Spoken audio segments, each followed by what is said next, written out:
இங்கே இப்போ வந்து நம்ம எங்கே கிளம்பிட்டோம்னா ஸ்கூட்டி இருக்குது, கரண்ட் ஸ்கூட்டி. அதனால எனக்கு வந்து ஓட்ட தெரியாது, கரண்ட் ஸ்கூட்டி தான். ஆனால் புல்லட்டில் போகிறோம், 2 பேரும் போகிறோம். ஆனால் ஸ்கூட்டி எடுத்துகிட்டு ஒரு டிரைவர் வந்துருக்காரு, வருவார் பாருங்க. ஸ்கூட்டிக்கு ஒரு டிரைவர் இவர் தான், எங்கள் அண்ணா பையன் தர்சனு. இவர் ஓட்டிட்டு வருவார் பாருங்க, ஒரு ஆய் சொல்லி தர்சனு. அவருக்கு வேறு வெக்கப்பட்டு இருக்கிறோம். நாங்கள் போய் கரண்ட் ஸ்கூட்டி எடுத்துகிட்டு பார்ப்போம் எப்படி என்ன நடக்குதுன்னு.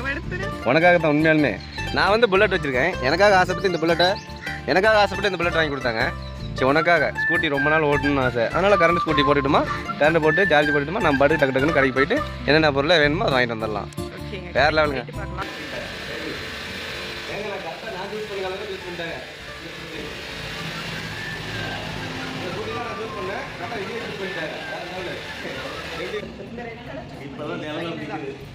ஓகேங்க, ஃபைனலாக லாவுக்கு புது வண்டி எடுத்தாச்சு.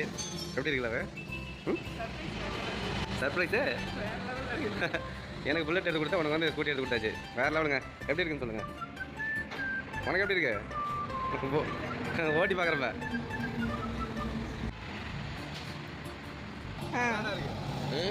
அருமையாக இருக்கு, நல்லா இருக்குது. பார்த்து ஓட்டதான் ஞாபகம் இருக்கு.